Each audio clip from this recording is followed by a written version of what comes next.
કરો કેળા હારા કરું છો. જો કેરેડા છે આપણે વીણવા ગયા હતા તે વીણેલા છે જો કેરેડા અને આ પાણી પડાવી દેલા છે જો ખાટા પાણી પલાય. હા તો બોલી દીધા છે જો શેનું પાણી છે બા આ ખાટું પાણી કેરીનું. કેરીનું આવી જાય મસ્ત થઈ જાય ખાટા મીઠા. પછી આપણે ફ્રીજમાં મૂકીને ખાવાના ઠંડા ઠંડા થઈ જાય અને મજા આવે. અને જો કોઠાવા દેવી ને તો કોઈક બીજા તોડી દે એ પેલા છે ને આપણે તોડી લીધા કેવું છે પણ આ થોડાક મોટા હોય ને તો મજા આવે ખાવાની. નાના આમ તો નાના હોય ને એ બહુ મસ્ત હોય કેમ કુણા પણ હોય ને બા કુણા હોય છોકરા બહુ મજા આવે છોકરા ખાય આમ.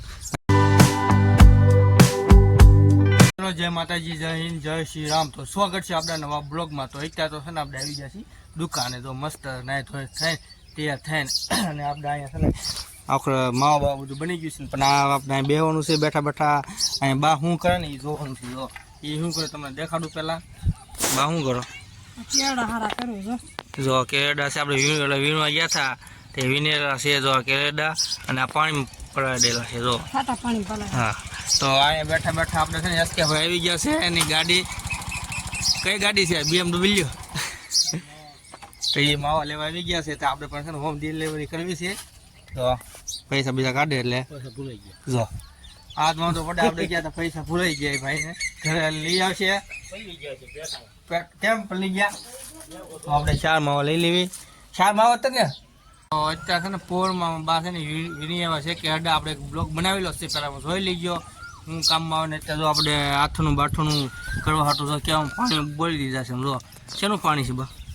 આ ખાટું પાણી કેરીનું. કેરીનું.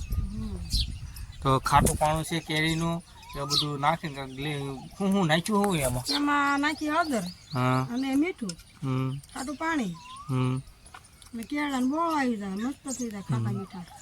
પછી આપણે ફ્રીજમાં મૂકીને ખાવાના ઠંડા ઠંડા થઈ જાય અને મજા આવે. અને જો કેવડા ખબર જો કેવડા તોડી આવો હા નાના નાના તોડી આવો. પણ કહું છું હું એના બાને કે થોડાક મોટા થઈને તોડી આવો. પણ એમાં એવું છે મોટા થવા દેવી ને તો કોઈક બીજા તોડી દે એ પેલા છે ને આપણે તોડી લીધા કેવું છે પણ આ થોડાક મોટા હોય ને તો મજા આવે ખાવાની. નાના આમ તો નાના હોય ને એ બહુ મસ્ત હોય કેમ કુણા પણ હોય ને બા કુણા હોય છોકરા બહુ મજા આવે છોકરા ખાય આમ. થોડાક મોટા થઈ ગયા હોય ગઢા ગઠા તો એ બહુ ભાવે ને આમ બીજું કંઈક ના લાગે બીબડા હોય એમ કહેજો. તો આપણે છે ને તમને દેખાડી દઉં તો આ બીજો તો જોઈ લીજો. તો ચાલો મિત્રો નવા હોય તો લાઈક કરો શેર કરી દો સબસ્ક્રાઈબ કરતા ભૂલતા નહીં. તો અહીંયા બેઠા બેઠા છે ને સાક્ષી બેનોમાં શું કરે ખબર તમને? જો નખરા કરે બેઠા બેઠા જો શારે હાથ અલા બધા આંગણામાં છે ને ભૂંગળા નાખી દીધા અને બેઠેથી ખાય છે. કા ભીના કરવાનું બહુ મજા આવે ને હે? તો દાળ પછી હા ભીના કરવાનું બહુ મજા આવે ને. જો હા પાડે એક માવન થોડું ઈટ જાવ ફેર ઈટ જાવ તમે ઠીક છે કેવું મોટું કરી જોઈએ. ગાંડું છે અમારે અને વિના બહુ કરીને પાણી તો અહીંયા ધોયેલું અહીંયા ધોયેલું અહીંયા ધોયેલું બધે પાણી કેટલું ધોયેલું વાત પૂછવું ને અત્યારે થઈને 20 થી 30 પણ તો ભાગ ખાઈ ગઈ એકલી. હા ખાઈ ગઈ ને ભાગ? તો આપણે ભાગ ખાઈ ગઈ ને હા કેટલો બધો ભાગ ખાઈ ગઈ? ચા વાળી થતી તે અમારા છે ને વૈનાની હોય રોજનું છે આનું કામકાજ બહુ એટલે બહુ નીચીનું અત્યારે તો કેવો નખરા ગરમ જો હાથે ગરમ જો આવા નખરા કરે બેઠી બેઠી. તો મિત્રો તો આપણે આવી ગયું છે બપોર પહેલાં છે તો નકર બોરો પછી કુલર લાવું પણ આજે બપોર પહેલાં કુલર આવી ગયું આપણી પાસે કારણ કે બહુ એટલે બહુ ગરમી થવું છે એટલી વાત પૂછું મેં મુંજારો દેખો થવું છું એટલે આપણે કુલર લઈ આવ્યા છીએ વહેલા છતાં એટલે વાંધો ન આવે ને બફારો બધી તો આમ વહી ગયું મસ્ત ઠંડી ઠંડી હવા આવી એકદમ વાહ બહુ મજા આવે. મિત્રો તો અત્યારે તો પડી ગઈ છે સાંજ ને આપણે બેસી ગયા છીએ જમવા ત્યારે અને અમે હું ને સાક્ષીબેન બે છે. જો સાક્ષીબેન બેઠા છે એમનો દાંત કેવા કાઢે જો અને આપણે બેઠા બેઠા જમી લઈએ તમને દેખાડું પહેલાં હું જમવાનું છે પછી તમને દેખાડું. તો વઘારેલી ખીચડી છે સા છે ને ગાંઠિયા ડુંગળીનું શાક છે રોટલી છે ને એમાં બા બેસી ગયા છે જમવા અત્યારે જો.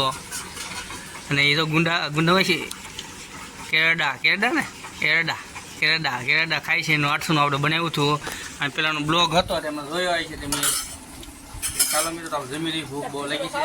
હેલો મિત્રો તો આપણે પાછા આવી ગયા છીએ જમી બેમીન ખાડો પેટનો ખાડો પૂરીને વ્યવા છે પાછા આપણે અત્યારે દુકાને તો બેસી ગયા છે. નાઈ ડ્રેસ પહેલી તો બહુ એટલે બહુ ગરમી છે વાત પૂછો એટલી ગરમી થાય ને તમે એટલી બધી ગરમી છે. જો અહીં કુલર ચાલુ છે આપણે તો અહીં પલ્લી કિલો દેખાય છે જોઈ જાવ અને પૈસો વળી ગયો એટલો બધો તોય ગરમી થાય છે એટલે વાત પૂછવામાં બોલો.